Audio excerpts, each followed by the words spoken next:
नमस्कार, एक बार फिर से स्वागत है सभी का संस्कृत नमः संस्कृताय चैनल पर। आज हम न्याय दर्शन के महत्वपूर्ण ग्रंथ तर्क भाषा का सामान्य परिचय जानेंगे। सबसे पहले हम न्याय दर्शन के प्रणेता के बारे में जानेंगे। न्याय दर्शन के जो प्रणेता हैं, जिन्होंने न्याय दर्शन लिखा है, वे हैं महर्षि गौतम जी, जिनको अक्षपाद गौतम का नाम भी दिया गया है। और तर्क भाषा के प्रणेता श्री केशव मिश्र जी हैं। न्याय दर्शन को कैसे लिखा गया, क्या सोचा गया कि न्याय दर्शन लिखें? देखिए, मनुष्य का मन हमेशा से ही चंचल रहा है। अलग अलग प्रकार की चीज़ें देखने, सुनने, समझने आदि की जिज्ञासा हमेशा से मनुष्य के अंदर रही है। उसी प्रकार से ऋषि मुनियों के मन में भी अनेक जिज्ञासाएं आई कि जैसे सृष्टि क्या है, सृष्टि की उत्पत्ति कैसे हुई, सृष्टि कैसे बनी, सुख दुख क्या होता है, सत्य या असत्य क्या है, वेद क्या है, ये सारी चीज़ें ऋषि मुनियों के मन में आई। इन सब का हल निकालने के लिए महर्षि गौतम जी ने न्याय दर्शन लिखा।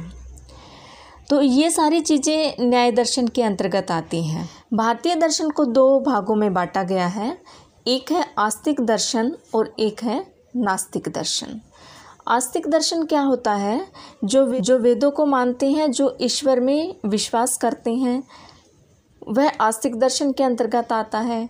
आस्तिक दर्शन 6 प्रकार के हैं, जिनको षड दर्शन के नाम से भी जाना गया है। वे हैं न्याय, वैशेषिक, सांख्य, योग, पूर्व मीमांसा, उत्तर मीमांसा। ये षड दर्शन के अंतर्गत आते हैं। न्याय, वैशेषिक, सांख्य, योग, पूर्व मीमांसा और उत्तर मीमांसा। न्याय दर्शन के अंतर्गत जो महत्वपूर्ण ग्रंथ है वह है तर्क भाषा। तर्क भाषा जो कि आज हम पढ़ रहे हैं। 2 है नास्तिक दर्शन। नास्तिक दर्शन वह दर्शन होता है जो वेदों को नहीं मानते, अर्थात जो ईश्वर में विश्वास नहीं करते, वह नास्तिक दर्शन के अंतर्गत आता है। ये है बौद्ध, जैन और चार्वाक। 3 प्रकार के हैं नास्तिक दर्शन, बौद्ध, जैन और चार्वाक। तो आपके 3 या 4 क्वेश्चन आपके यहाँ बन गए हैं।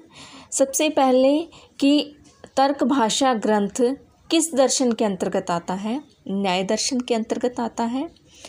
तर्क भाषा के रचयिता कौन है? श्री केशव मिश्र जी। और न्याय दर्शन के प्रणेता कौन हैं? महर्षि गौतम जी। महर्षि गौतम जी का दूसरा नाम क्या है? अक्षपाद गौतम। तो इस प्रकार से 3-4 क्वेश्चन आपके पहले ही बन चुके हैं। उसके बाद क्वेश्चन यह भी महत्वपूर्ण है कि दर्शनम संस्कृत में है, हिंदी में हमने दर्शन लिख दिया है। तो दर्शनम शब्द किस धातु से बना है? कौन सी धातु है? दर्शनम में दृश्य धातु है। और कौन सा प्रत्यय है? ल्युट प्रत्यय है। दृश्य धातु ल्युट प्रत्यय से बना है दर्शनम।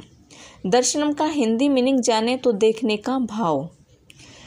एक चीज़ और आप ध्यान रखें, ल्युट प्रत्यय जो होता है वह भाव के अर्थ में, जो भी शब्द भाव, जिस शब्द में भाव होगा वहाँ ल्युट प्रत्यय होगा। तर्क भाषा के अनुसार पदार्थ 16 हैं, यह भी महत्वपूर्ण है। जो भी लाइनें लिखी हुई हैं सारी अति महत्वपूर्ण है। तर्क भाषा के अनुसार पदार्थ 16 हैं। कौन कौन से?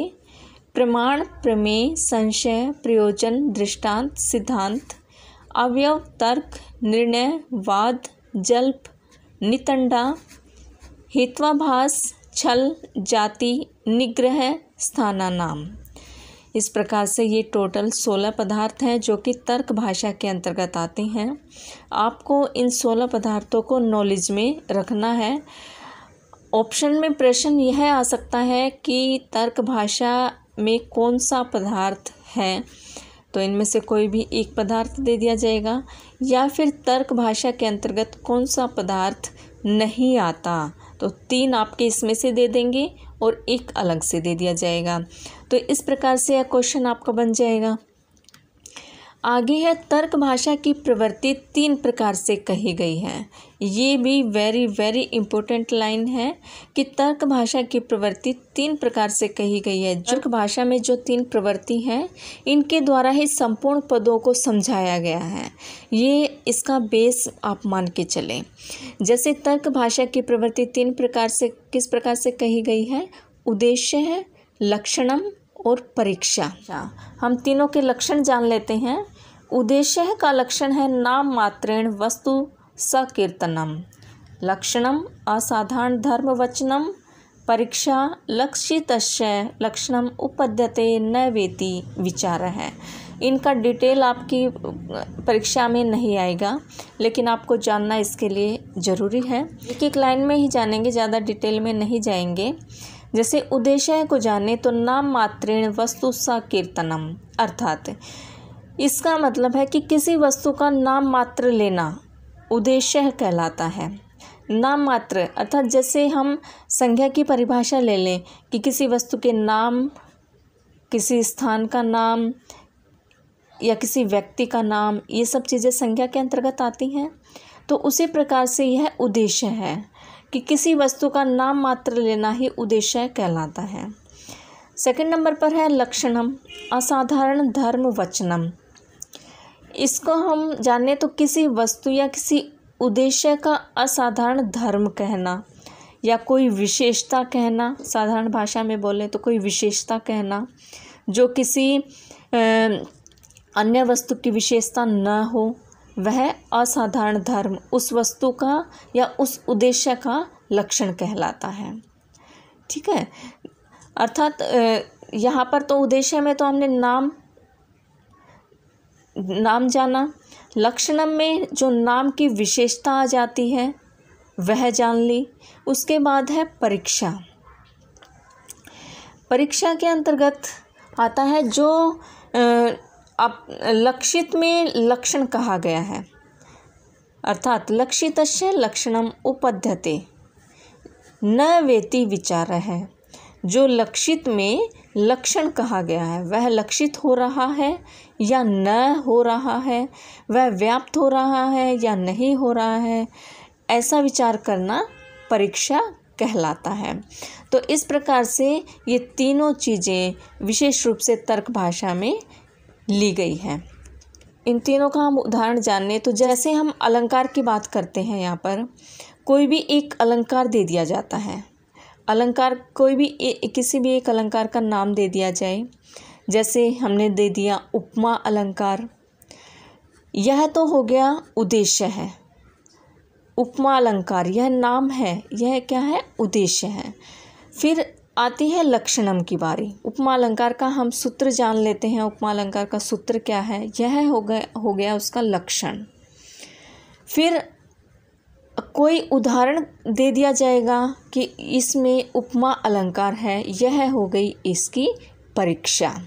तो इस प्रकार से हम तीनों चीज़ों को, उद्देश्य है, लक्षणम और परीक्षा, इन तीनों को समझ सकते हैं। अर्थात जब हम तर्क भाषा को पढ़ते हैं तो हम पहले किसी भी पदार्थ का नाम लेंगे, फिर उसका लक्षण लेंगे और फिर उसकी परीक्षा करेंगे। यही चीज़ है आपकी तर्क भाषा में। ठीक है, एक चीज़ और जाने, तर्क भाषा 2 प्रकार से चलती है। आपने किसी ने भी तर्क भाषा अगर पढ़ी है तो आपको पता होगा, इसमें स्थान पर 2 शब्द आते हैं, एक तो ननु और एक उच्यते या सत्यम। जो मैं आपको समझा रही हूँ वो आप नोट डाउन करते चलें। तर्क भाषा 2 प्रकार से चलती है, स्थान पर आएगा इसमें ननु, उच्यते या सत्यम।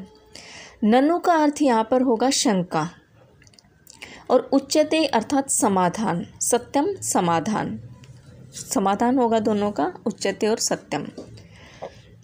ननु का अर्थ क्या होगा? जो ननु के द्वारा शंका की गई है, ननु उच्यते, इसका अर्थ होगा कि जो ननु के द्वारा शंका की गई है उसका समाधान उच्यते तथा सत्यम से प्रारंभ किया गया है। फिर से रिपीट करती हूँ मैं, ननु उच्यते यह स्थान स्थान पर आपको लिखा हुआ मिलेगा तर्क भाषा में। ननु का अर्थ है शंका, उच्यते और सत्यम का अर्थ है समाधान, अर्थात जो ननु के द्वारा शंका की गई है उसका समाधान उच्यते तथा सत्यम से प्रारंभ किया गया है। आगे बढ़ते हैं। फिर इसमें असाधारण धर्म लक्षण दोषः। हमने ऊपर लक्षण के बारे में जाना, लक्षणम असाधारण धर्म वचनम। तो असाधारण धर्म लक्षण के दोष भी हैं कुछ जो कि होने नहीं चाहिए लेकिन कई बार दोष हो जाते हैं। ठीक है, कौन कौन से दोष हो जाते हैं? अति व्याप्ति, जो लक्ष्य में व्याप्त हो रहा हो। अव्याप्ति दोष, जो लक्ष्य के किसी एक भाग में व्याप्त हो रहा हो। असंभव, जो लक्ष्य में कहीं पर भी व्याप्त नहीं हो रहा हो। अब यहाँ पर हम उदाहरण के माध्यम से जानते हैं। जैसे 2 सींगों वाला पशु गाय है, यह तो अतिव्याप्ति है कि 2 सींगों वाला पशु गाय है, सच्चाई है इसमें। अव्याप्ति दोष, जो लक्ष्य के किसी एक भाग में व्याप्त हो रहा हो, अर्थात गाय काली होती है, किसी ने कहा गाय काली होती है लेकिन सभी गाय तो काली नहीं होती, तो यह अव्याप्ति दोष हो जाता है। उसी प्रकार से असंभव, जो लक्ष्य में कहीं पर भी व्याप्त नहीं हो रहा हो वह असंभव कहलाता है। अर्थात जैसे गाय जो है एक खुर वाली गाय होती है लेकिन यह गलत है, गाय के 2 खुर होते हैं। तो इस प्रकार से असाधारण धर्म लक्षण 3 प्रकार से दोष पाए जाते हैं: अतिव्याप्ति, अव्याप्ति दोष और असंभव। ये कुछ मेन पॉइंट्स ही हमने लिए हैं, इनको आप रिवाइज करते रहें। आगे कुछ क्वेश्चंस मैंने निकाले हैं, इनको आप नोट डाउन कर लें। जैसे पाणिनि के अनुसार न्याय शब्द की उत्पत्ति इन धातु से हुई। पाणिनि के अनुसार न्याय शब्द की उत्पत्ति किससे हुई? इन धातु से हुई।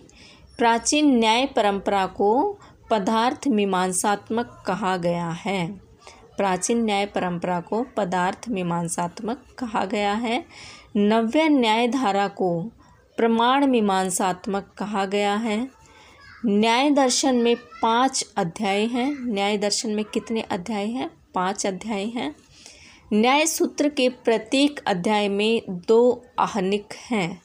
न्याय सूत्र के प्रत्येक अध्याय में कितने आहनिक हैं? 2। प्रमा यथार्थ ज्ञान को कहते हैं, अप्रमा अयथार्थ ज्ञान को कहते हैं। प्रमा के 3 भेद हैं। न्याय शास्त्र के अनुसार प्रमाण 4 प्रकार के हैं। आन्वीक्षी का अर्थ क्या है? पुनः देखना। यह दर्शन में ही है यह शब्द आन्वीक्षी, आन्वीक्षिकी, पुनः देखना।